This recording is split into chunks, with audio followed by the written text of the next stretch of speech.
Okay, let's start.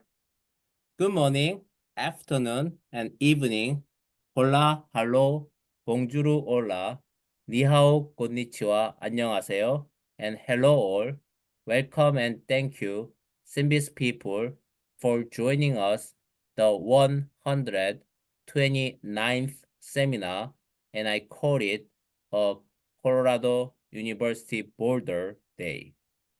This is my 18th day out of my 36-day long nonstop trip to give 15 invited talks, chair 5 sessions, and attend 3 conferences in almost 20 cities, including SEED and EFB meetings. I am still in Korea, attending a conference, joining you at midnight. I hope to see many of you somewhere, probably in SEED conference.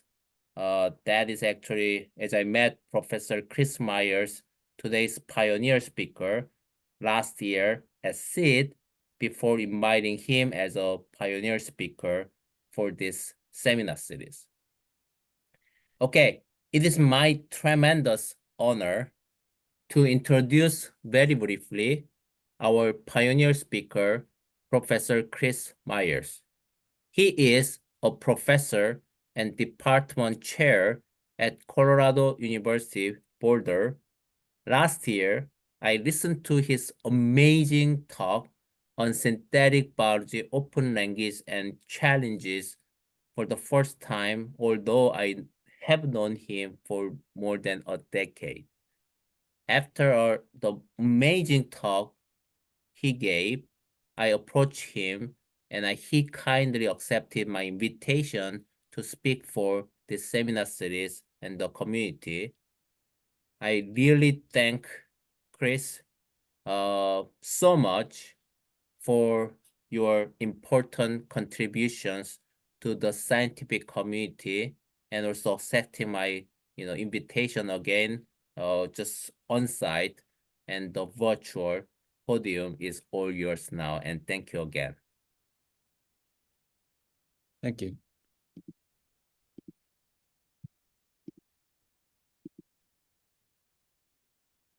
So, 1 second. Right. So in my first of all, thank you for inviting me to speak with you today. In my brief words, I thought what I would do is answer a question that I commonly get all the time, which is, how is it that I found myself working in the area of synthetic biology? Because my background is not particularly obvious how I would end up there. Somebody who hasn't taken a biology class since 9th grade, a class that I did not enjoy, a class that I didn't really think was going to lead me into a career of this exciting field. So my academic journey started when I went to college at Caltech long ago. And while I was there, I took a course on asynchronous circuit design from the person pictured on the left, Professor Alain Martin. And it really sparked my interest. I was really excited about this new field that was really coming to life. The idea was, could we build better chips using asynchronous technology? As you're probably all aware, when you buy a new computer at whatever your favorite store is, you're asked which speed processor you want. And that represents the clock frequency that your processor is going to be executing instructions. The excitement about asynchronous design is that they operate more like us, that basically the processors will operate at basically when one job is done, it starts the next action. While I was a undergraduate there, his group completed the first fully asynchronous microprocessor. And this really excited me about the field, and I decided that I wanted to do this work in graduate school. So after graduating from Caltech, I decided to go to Stanford to work with Professor Teresa Meng, who was interested and had done her PhD work in asynchronous circuit design. And so I worked there on developing a new type of asynchronous circuit design that utilized timing information to optimize the behavior of these asynchronous circuits to basically make them faster and smaller and more efficient. And nearing the end of my graduate career, I got an opportunity to go work for Intel in Haifa, Israel. A colleague there had gotten funding to design part of the x86 microprocessor using asynchronous techniques. And during my summer when I worked there, I got to design the circuit that's pictured here on the right. This is a circuit that was used to actually identify instructions as they're coming in from the cache line in the microprocessor. So after finishing that project, I joined the University of Utah and began continuing this research. And then shortly after, well, it was a few years actually after the project, we finally were able to talk about the project publicly because the patents had been issued, and we were able to take this exciting project we had done and present it at an asynchronous circuits conference in Spain, where we won the Best Paper Award. At that very same conference in Spain, we had invited the new head of the Intel Strategic CAD Labs to speak to us, Manpreet Kaira. And we'd invited him because he had recently been hiring a lot of asynchronous researchers to his lab. And so we asked him to speak to why it was that he was hiring all these asynchronous design researchers to the lab, since they don't produce asynchronous circuits. And he gave a top 10 reasons for that he hired them. And the number one reason is they're really smart and we can teach them to do something real. And so in some sense, this is my journey to try to find something real I can do with my things that I learned during my PhD studies. So stepping back to my graduate school days, when I was a graduate student at Stanford, I met, I had a friend from my Caltech days, Michael Samoilov, who we used to get together very often to talk about politics and other things and play cards and drink coffee. And one day he took me to his biophysics lab and he introduced me to a postdoc in his lab by the name of Adam Arkin. And Adam asked me, so what is it that you work on? And I told him about asynchronous circuits and how excited I was it was going to change the world and it was such an innovative technology. And Adam said back to me that really that's just like what I do. And I couldn't really understand at first how he could see that connection. But what he ultimately convinced me of is, well, he works with these biological genetic circuits and they're asynchronous in nature. There's no clock that's pulsing that operates to move their instructions through. And then he told me about a project he was working on, which was building a model of the phage lambda virus. And this model of the phage lambda virus that he was building was, so phage lambda is a system that's been studied quite a lot. And he was basically trying to build a model of the virus to determine which developmental pathway it would take. The lysis strategy, where it hijacks cells and makes more virus copies, or the lysogeny strategy, where it injects its DNA in the host chromosome. And so he built a computational model of that and simulated it and used new techniques of stochastic analysis on that, ultimately leading to publications in his eventual faculty position at UC Berkeley. So at that time, I actually had Adam join my thesis committee and we maintained communication, but I reached the University of Utah where I started my academic career. And at that point, I was in publish or perish mode. And so I focused on asynchronous circuit design. But after I got my tenure, I got this wonderful thing called a sabbatical, and I went back to the Bay Area, and I met up with Adam again, and Michael Samoilov as well, who was now working for Adam at UC Berkeley. And we got back to talking about this phage lambda model and whether I could use asynchronous techniques to reason about it. And so I went into my office where I was staying at Stanford, and I thought for a long time. And I came up with this asynchronous circuit model of the phage lambda virus. And then I analyzed it to try to reproduce the results that he published in his paper. And I was able to do so. And so the red line here are the results from mine, and the purple line, the results from Adam's work. With the difference is that it took me only about 7 minutes on a laptop to do it, while it took him, more than a day on a supercomputer to get his results. And furthermore, I was able to get results for very low probabilities that are shown below that he wasn't able to get computationally. So that was very exciting to us that we were able to get these results. And I did what all good academics do. When you're excited about something, you go to a conference and you publish your results and give a talk about it. So I went to a conference in Edinburgh, Scotland, where I was able to present my work. And in the same session as me was this individual, Drew Endy, giving an invited talk to the group there. And he started to talk about similar things to what I was doing, which was he was doing this systems biology where he was modeling existing biological systems, and he was looking at the results and comparing them to experimental results. As I should note, that's what we did here, is that we compared to some experimental results, and we're happy because they agreed with the experimental results. But he wasn't happy because his results were not agreeing with his models. The experiments were not agreeing. And he said that the reason they don't agree is perhaps these systems were not designed very well. And so he used that as motivation to redesign systems so they agree with your models. And this was my introduction to the field of synthetic biology. And as an engineer, it was really exciting to me to hear that not only could I model and analyze biological systems, but furthermore, I could use these techniques to design new biological systems. And so that's about the point where I transitioned from systems biology research to synthetic biology research. And I was particularly thrilled because it kind of took me full circle, because my feeling is that since genetic circuits are inherently asynchronous, then it seemed very appropriate that somebody like myself, who's done research in asynchronous design and verification, could then apply our methodologies and have impact in how we could design these circuits going forward. And that's kind of sparked, my entire most recent research career. I mean, over time, I've gradually moved to a situation where essentially my entire work is in the field of synthetic biology. And 4 years ago, I moved to CU Boulder. And one of the reasons I moved here was now I have the opportunity to open up a wet lab so that we're doing not just the computational side, but we've also started to do some of our own experiments. So finally, as sort of a blatant advertisement, I just wanted to tell you that if you're interested in the methods and our viewpoint on how to do synthetic biology, we've recently published a course on Coursera, well, actually a series of 3 courses that I cordially invite you to consider taking a look at and seeing if they could help also inspire you and to give you some ideas of how to work in this field. With that, hopefully I was roughly in my 5 minutes, and I'll conclude, and thank you very much. That is absolutely amazing. I also love, I guess, the Adam Arkins younger picture, I guess. The but still has the beard, I guess. And then, but what, I also wanted to advertise, your course.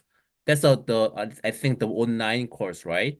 Yeah, it's an online course. I heard about it, and I absolutely recommend, many of, these listeners, try to watch this one, and that will help you understand synthetic biology and others, I believe. So thank you so much again for your wonderful talk, and then also effort to educate younger generation. And that is something we need to nurture in the future and now. Thank you so much. Thank you for the invitation. Yep. Okay, now the main speaker of today with a longer introduction. Dr. Jingchuan Luo obtained her bachelor degree in biotechnology with honors from Sun Yat-sen University in China before moving to the US for her PhD at Johns Hopkins University School of Medicine. During her graduate study in Dr. Jeff Bock's lab, she utilized synthetic biology to address fundamental cell biology questions, investigating how well budding yeast can tolerate changes in chromosome number and genomic contents. After graduating from Hopkins, she joined Dr. Jonathan Weissman's lab at Whitehead Institute, where she developed an innovative ribosome profiling method to directly and quantitatively measure localized translation in mammalian cells. Currently, she is a Damon Runyon postdoctoral fellow, one of the comparative, fellowship, and also has received many awards, including the Hans Joachim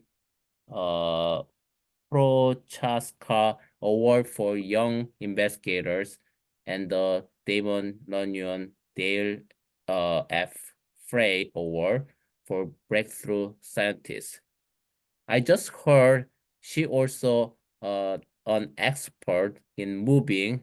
Actually, she joined in the Jeff Box lab and then moved to I think the New York City, and then also joined UC San Francisco, and then moved to Boston with her advisors. Uh, Jingchuan, thanks so much for your time today, and please take it away and all yours now. Thank you. Okay. Um, thank you, Professor Moon, for the nice introduction. And I'm gonna share my screen.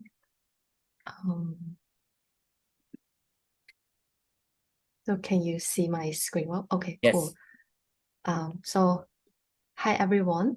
My name is Jingchuan Luo. I'm currently a postdoc in Jonathan Weissman lab. And today I'm very happy to have this opportunity to share with you my PhD work that I did in Jeff Booker's lab.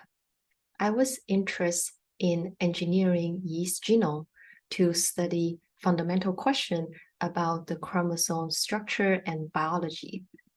So today I'm going to tell you two stories. So I use CRISPR-Cas9 to fuse the chromosomes together, and then I use the fusion chromosome string to study meiotic crossover and also chromosome number and reproductive isolation. So first, let me briefly introduce our model organism, Saccharomyces cerevisiae.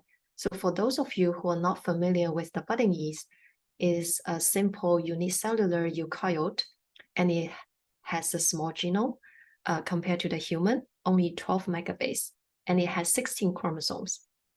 And it can reproduce asexually by budding in a haploid and diploid forms. And then the two haploid cells with different mating type mate together, become a diploid cells. And in the absence of like a nitrogen resource and the presence of non-fermentable carbon source, that the diploid cells go through meiosis and generate a tetra with 4 spores. So during the meiosis, diploid cells go through 1 round of DNA replication and followed by 2 rounds of cell division to generate haploid gametes. So during the G2 phase, the formation of the crossover between the homologs generate the structure called chiasma, which is crucial for the proper segregation between the homologs during the meiosis 1. So one question is, how does the cells make sure that the chromosome at least get form one chiasma during the meiosis 1, especially for the smallest chromosomes? The answer is to increase the meiotic crossover rate on the small chromosomes. So here, the x-axis is the yeast chromosomes aligning by increasing size. So the smallest chromosome on the left and the large chromosome on the right. And the y-axis is the average double-strand break level per unit length. As you can see that the smaller chromosomes tend to have higher double-strand break level. This is true for budding yeast and also for human. And this phenomenon is called chromosome size-dependent meiotic crossover to make sure that the small chromosome can form at least 1 double-strand break and form the chiasma. So that's like through when I just start working on this project, the work from the Mahon lab and the Kinney lab, the Hochwagen's lab and others have demonstrated that the chromosome size dependence was regulated by multiple pathway and is controlled by some cis element. However, the molecular mechanisms are not well understood. So early in the prophase 1, then the homologous chromosome come together to form a synapses and a protein lattice called the autonomal complex that bind the two homologous chromosomes together. So on the right is the side view of the homologous chromosomes, and the cisted chromatins are shown in pink and red, and the axial elements show in green and blue. So the axial element actually bring the two cystic chromatin close together. So that's where the recombination take place. So axial elements including the cohesin and the hot one and the red one. And the axial element enrichment has shown to be correlates well with the propensity with the recombination initiate nearby. And the red one protein, which is one of the axial protein that is binding, is enriched on the small chromosomes. So here show you a trypsic data on the binding of the red one. So again, the axis is the chromosome length with the smallest chromosome on the left and the largest chromosome on the right. And the y-axis is the average red one binding on each chromosomes. As you can see here that the red one binding is enriched on the small chromosome, especially chromosome 1, 3, and 6. And which is interesting because the axial protein binding are required for the meiotic crossover formation. And usually the binding is also correlates very well with the level of double-strand break. So this preferentially binding of the red one protein on the small chromosome may contribute to the chromosome size-dependent meiotic crossover. So the interesting question is the red one preferentially binding on the small chromosomes, chromosome size dependent, or is it cis element sequence dependent? And this project is collaborate with Andreas Hochwagen's lab at NYU. So first I use the CRISPR-Cas9 method to fuse two yeast chromosomes together. And here I just use chromosome A and B for illustration. So in this method, we use Cas9 to generate 3 cut, 2 near the telomeres and 1 near the centromere. And then we provide 2 donor, 1 bridging the telomeres and 1 flanking the centromere, and delete 1 of the centromere. So as a result, the 2 chromosomes fuse together and 2 telomeres and 1 centromeres are deleted.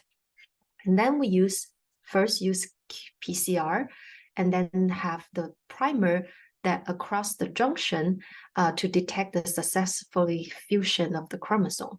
And also we use primer that across the centromere to detect the deletion of the point centromere. And after the validation of the PCR, I will run a pulse field gel to karyotype, like the fusion chromosomes. With this method, I have generated like a chromosome 4-1 fusion. Just for you information, that chromosome 4 is the largest chromosome in the yeast. So by fusing chromosome 1 to chromosome 4, that in those yeast strain cells, now the chromosome 1 is no longer the smallest chromosome. And then we have 2 versions, one with the CEN4 deleted and with the active centromere 1, and another version with the CEN1 deleted and the active centromere 4. So again, we did the trypsic to find the average binding of the red one protein, and in the wild type, the 3 small chromosomes have higher red one binding. And here the chromosome 1 is shown in the purple and the chromosome 4 are shown in magenta. And the hollow circles means the wild type non-fused chromosome, while the fill in circle means the fusion chromosome. You will see soon. So in the fusion chromosome, so chromosome 1 was fused to the chromosome 4. Now it's a large chromosome. However, the red one binding does not decrease in this fusion chromosome if the SEN1 is active. And on the contrast, the RAD1 binding actually drop when the SEN1 is deleted. Now, even though both configuration fusion are the same, so it suggests that the SEN1 centromere is important for the RAD1 binding. And if we look at the data on the chromosome view, so here each panel is one chromosome. So here is chromosome 1 from the left arm to the right arm, and the y-axis here are the fusion chromosome normalized to the wild type chromosome 1. And here we also generate other configuration, but you can ignore this for now because we mostly focus on the chromosome 4-1 fusion. And so the orange one are the chromosome 4-1 fusion with the SEN4 deleted. So the SEN1 is intact. So it doesn't change compared to the wild type. However, for all other 3 configuration, when the SEN1 was deleted, now you see like the RAD1 binding decrease in a plus minus 100 kb centromere region. And this is not just for the small chromosome, because if we look at the SEN4, the orange fusion, they delete the SEN4. Now you see also the deletion of the RAD1 near the SEN4 in that fusion strain. One caveat for this data is that because the BY4741 strain that we generate all the fusion isn't strain doesn't sporulate well. So in order to do the meiosis analyze, we fuse the BY4741 with the fusion chromosome to a wild type SK1, which is an efficient sporulating strain, so that we generate this heterozygote diploid. They have not only have the BY4741 fusion chromosome 4-1 strain, but also has the wild type allele of chromosome 1. So the question is, the phenomena were observed that the RAD1 binding drop because of the SEN1 deletion. Could it be related to the heterozygotes of the centromere? To rule out that possibility, we repeat the same experiment, but now with a homozygous fusion chromosome. So I make the same fusion in the SK1 strain background. So now we have both allele that chromosome 4-1 fusion. So here, I show you the BY4741 allele, which are fusion chromosome in both the heterozygote and the homozygote. As you can see here that no matter the strain context, we still observe the same RAD1 binding near the centromere region when the SEN1 is deleted. So it ruled out the hypothesis that this is due to like a heterozygote context of the centromere. And then in the same, we also look at the SK1 allele that in the wild type, that it doesn't, the RAD1 is constant as compared to the wild type, but in the new homozygote fusion, you also observe a similar drop in the RAD1 binding near the centromere. So one interesting question is, because if the centromere is promoting the recruitment of the RAD1 occupancy, then that will increase the recombination crossover near the centromere. And however, the excess meiotic crossover near the centromere is deleterious for the organism. So is it true that the pericentromere region evolved a way that to reduce the RAD1 binding so that we don't actually see in the wild type cell that the centromere has enriched of the RAD1 binding? So to separate the effect of the centromere and the pericentromere, we took advantage of a synthetic strain that Wei-Ming Zhang, postdoc in our lab, has generated for an inside-out SYN4 strain. So Wei-Ming has relocated the SYN4 to a new site that where the original telomere is. So in this, so he basically first fuse the SYN4 into a circular to remove the telomere. And then he relocated the centromere to the original telomere place. So then it's separate. So the now centromere are in a new site that hasn't been go through the evolution for the pericentromere. So we can separate the effect of the centromere compared to the pericentromere region. And then he opened up so for the new inside out chromosome.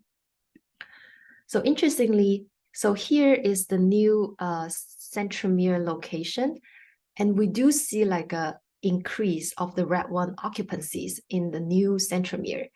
And then we saw like a decrease of like the RET1 in the original centromere. Now the centromere is deleted. So here is our model that the centromere is the first chromosome site to accumulate the recombination promoting protein, including RET1. And however, that the excessive like a meiotic recombination near the centromere is deleterious. So during the evolution, the pericentromere region adapt like the sequence change to reduce the RET1 binding near the pericentromere region. And it's interesting that here, because all the chromosome centromere has the similar effect, but the long range nature of the RET1 binding disproportionately affect the small chromosomes. And here I would like to tell you the second story, which is change the topic a little bit to talk about the chromosome number and reproductive isolation. So here is a beautiful tree of life. So the geological time scale of this tree of life start at the center bottom, at the Earth birth.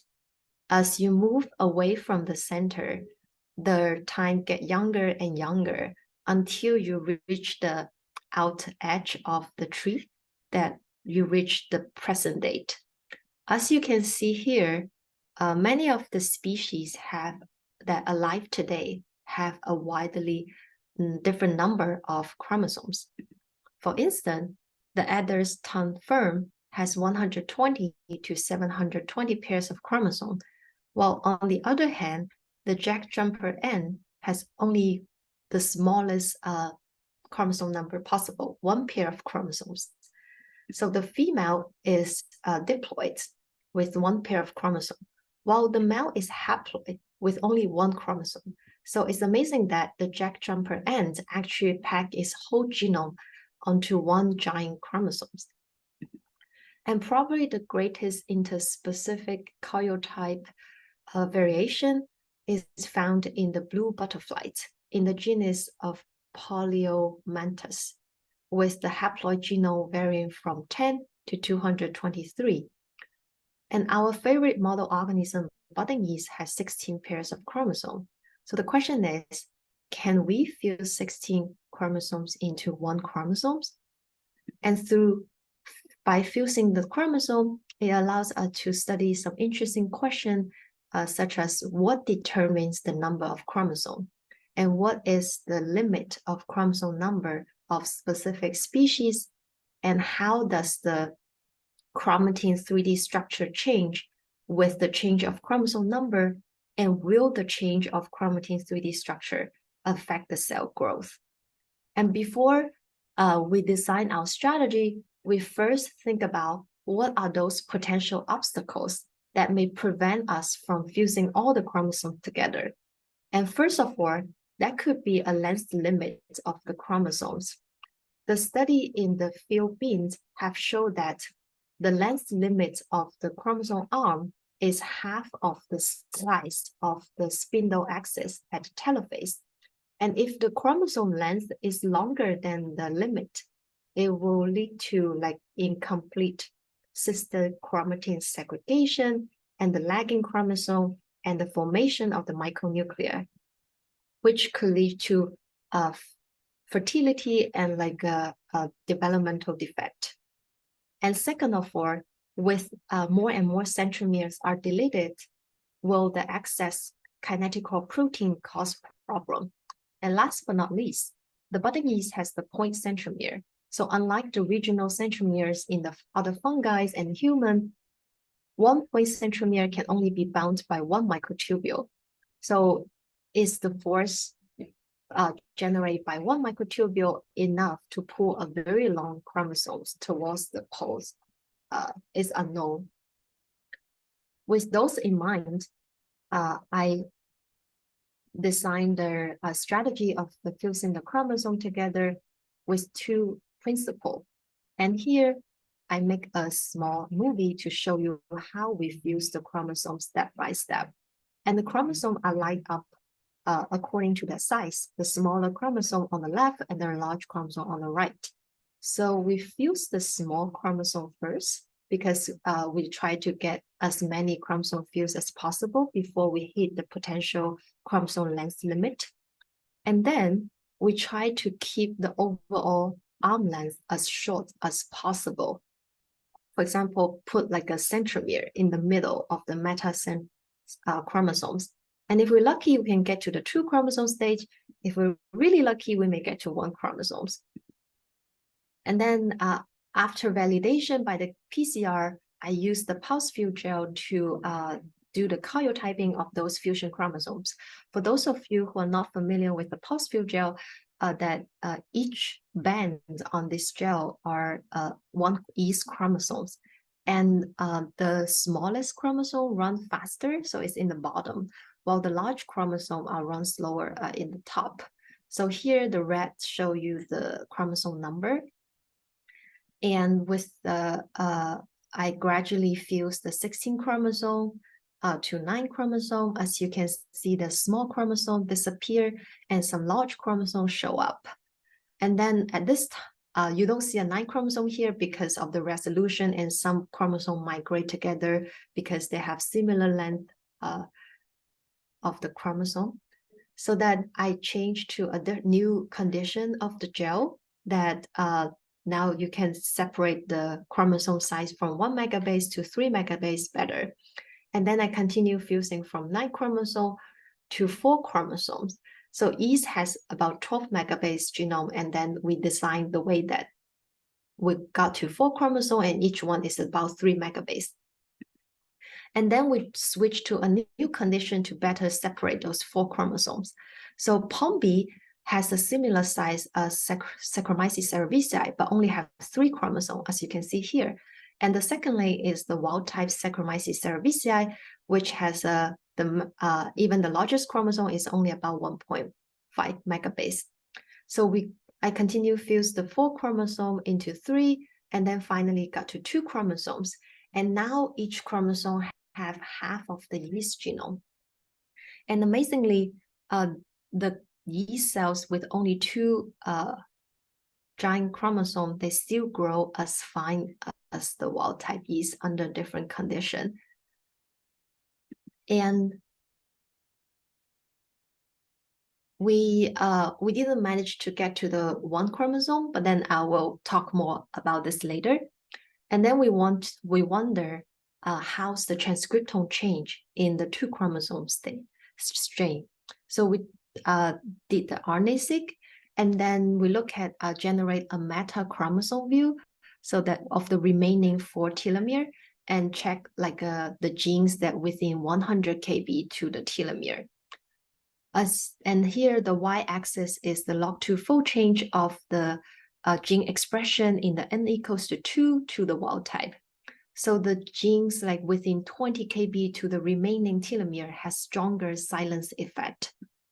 And on the contrast, for the genes that are close to the fused chromosome telomere, that they now no longer close to a telomere, their expression increased significantly, probably due to a desilencing effect.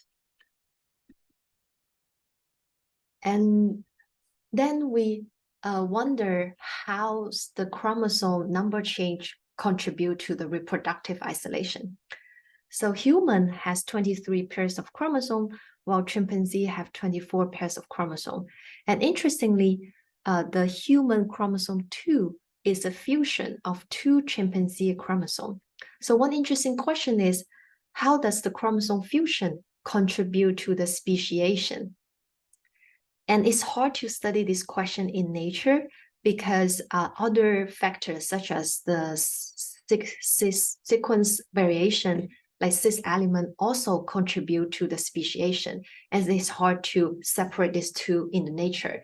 However, in our fusion chromosome strain, we have generated a series of isogenic, like a fusion chromosome strain, with the only change are the chromosome number. So it's ideally to check how does the chromosome fusion affect the reproductive isolation. To study that, again, we mate the BY4741 to a different mating type of the SK1 strain to increase the sporulation efficiency. And then we sporulate the hybrid cells and then measure the meiosis, like a successful rate, inferred by the sporulation efficiency and the spore germination efficiency, like how successful a set of the genome assigned to like a one sport. So here I made like the wild type SK1 to like the different fusion chromosome strain. And then here that it show you the percentage of different tetra with 0 sport to 1 to 2 to 3 or 4 sport, which and the wild type diploid that usually the majority are forming like the 3 or 4 sports. However, with the chromosome number variation, now you see like a fewer and fewer ascuses have 3 or 4 sport. And in the 8 chromosome to wild type fusion, you have less than 5% of the ascuses have 3 to 4 sports. And then I dissect those ascuses with 4 sports and then lay out each 4 sports in a row from one tetra and count the sport viability. And in the wild type, you usually have very good like sport viability, more than 95%. However, with 2 chromosome fusion, now the sport viability dropped to 33.9%. And with 8 chromosome fusion, that none of the sports growth. It suggests that 8 chromosome fusion are suffice to lead to completely reproductive isolation. However, for the homozygous cross with this fusion chromosome strain, that the diploid sporulates well, as you can see here. So it suggests that it's not due to the defect of the fusion chromosomes going through meiosis. And we also generate like the 3D structure of the fusion chromosome strain with the high C, and this is a collaboration with Luciana, also a postdoc in the lab. And so as you can see here, the different chromosomes are labeled by different color, and the wild type yeast 3D genome has a Rebel configuration with all the centromere clustered together and all the telomere clustered together, and the chromosome arm are pointing out. For the 2 chromosome strain, so the Rebel configuration remain, and the centromere are still clustered together, and the telomere are clustered together. But you can see that for now, for each individual chromosome, now their neighbors and the chromosome they're interacting change completely when compared to the wild type yeast chromosome. So it's very like a surprise that even with such a dramatic change in the 3D structure, like the yeast still grow really well, like with only 2 chromosomes. And like I said, that you may wonder if 1 chromosome is possible. The answer is yes. Another group, Qing's group in China, they have used a different strategy to successfully generate 1 giant yeast chromosome from the 16 chromosomes. And by comparing our 2 strategies, there are a few potential reasons why we didn't end up with 1 chromosome. And first of all, I just want to remind you, there are 10 to the 19 possible way to fuse the 16 chromosomes together. And I only was able to try a few during my PhD study. So first of all, it could be like a different configuration layout that cause the difference. And then second, that in Ching's group, they also eliminate 19th repeated sequence in the genome, which not only reduce the genome size, but also potentially reduce the undesigned homology recombination. In addition, there are 6 non-synonymous mutation was identified in the N equals to 1 strain, but not in our strain. So that could have some potential suppressor for this as well. Last but not least, that because of the different configuration, now the distance between the rDNA array and the active centromeres are quite different in these two configurations. And the rDNA array was shown to be forming a loop with like the closest active centromere during the cell cycles. So will be interesting to study like how now with the long distance, what change in those like potentially change in the cell cycle and so on. And I also, we got like the Ching's group's strains, like thank you them for sharing the strain with us in-house. And then I test like the growth fitness for the fusion chromosome with a different number of fusion chromosomes. So our strain like show in blue and the Ching's group show in black. And then as you can see here that the 1 chromosome strain is pretty sick compared to the 2 chromosomes generated by both us and the Ching group. And we have calculated like a rough calculation before we start the project, and the roughly chromosome length limit for the budding yeast is actually about 5.8 megabase, which is about half of the genome size. So maybe the 1 chromosome like a strain, like because the protein length now is very close to the length limit, maybe they have some defect due to the segregation. To summarize for the second story, we use the CRISPR-Cas9 to fuse 16 chromosomes into 2 giant chromosomes in the budding yeast, and the 2 chromosome strain grows well without major defects compared to the wild-type strain, and the 8 chromosome fusion events are suffice to isolate the strain reproductively. And overall, the yeast genome is very flexible. So hundreds of change in the synthetic chromosome designs.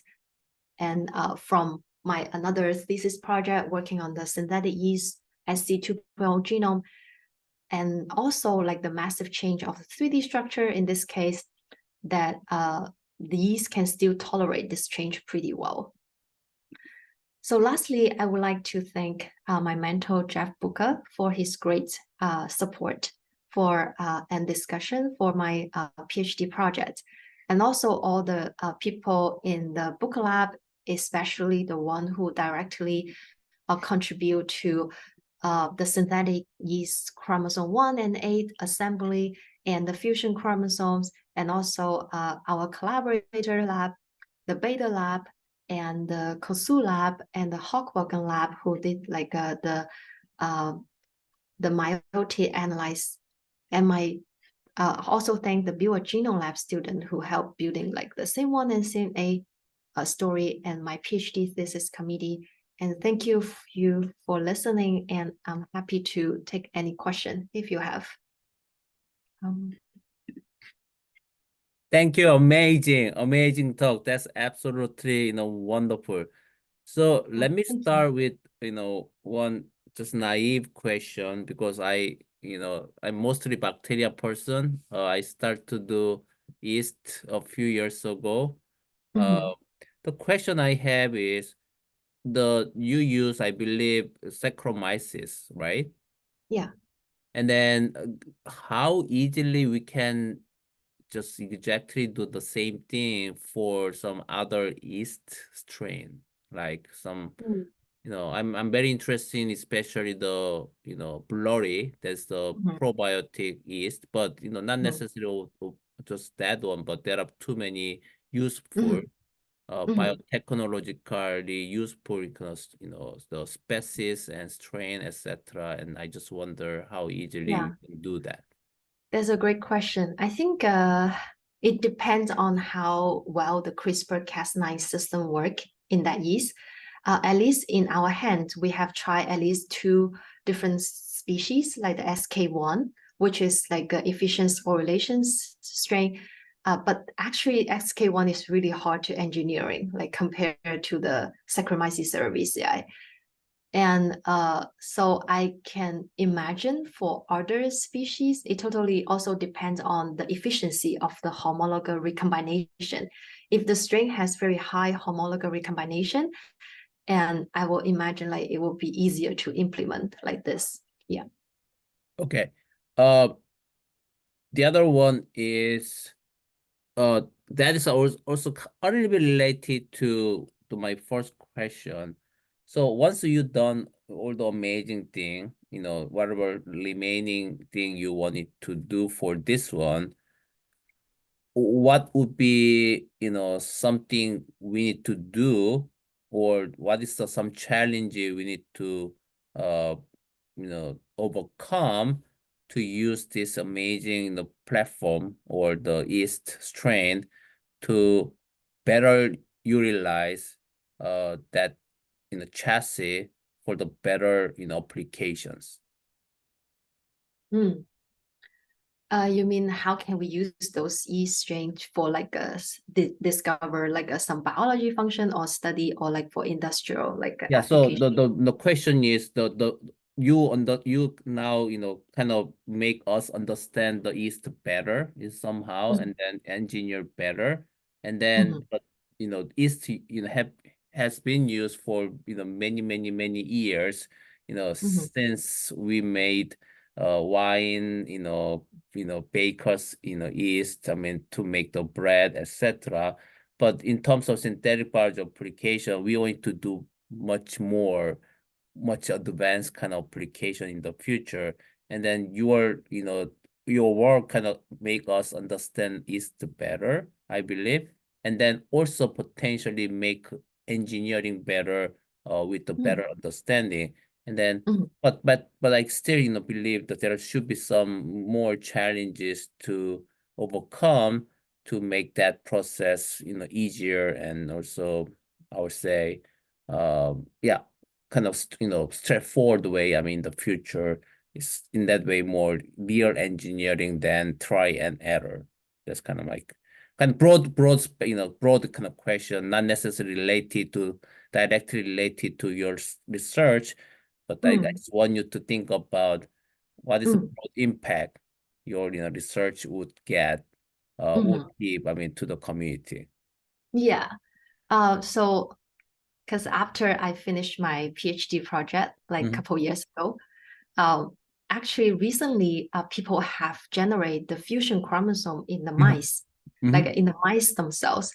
So they fuse like the 2 largest chromosome 1 and 2, and chromosome 4 and 5, and which is like I have a similar concept, but we want to know like how the fusion chromosome now impact more on the higher eukaryote, which has like a more interaction in the 3D structure and more complex genome.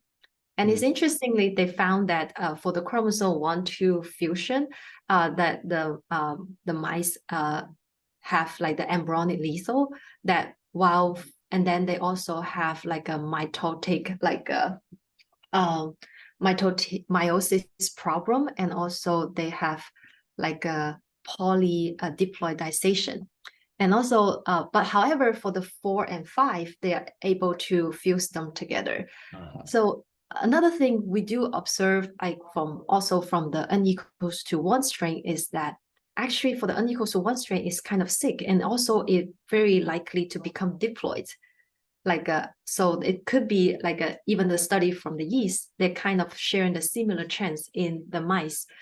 And I would say for the future, I'm trying to think if there's any human disease that actually have a different number of the chromosome biology.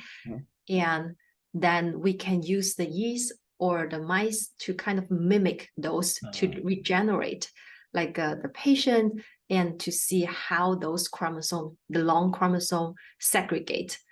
And another thing I didn't get time to talk about is during one of my thesis project, we also developed a way to split the chromosome. So we now can also split the chromosome into two, and then or we can split it into even like a smaller. So that could be like another direction, like how many chromosomes can a species actually can tolerate. So those will be like I think the study in yeast, because it's easy and then very versatile, actually it can help to first like a kind of get some basic biology, and then which could hopefully potentially will be future be applied to the higher eukaryote. I see. That's absolutely wonderful answer. I kind of asked very vague but high level question, but you answered very beautifully. So thank you. Now I see only 1 minute left before the 11 a.m. Central Time or 1 a.m. my Korean time. So let's close. Okay. So thank you all for joining and staying today. We'll meet again on July 11, Thursday, the same time, the same Zoom link. We'll have Professor James Schwartz at Stanford University and Brenna Vol at Harvard University. Please note that we have 3 weeks of break due to my continued trip for another 18 days and the USA Independence Day. As usual, the follow-up informal chat will occur without recording. Please stay here if you are interested in chatting with us. Thank you, and I stop recording. Just give me 1 second. Stop.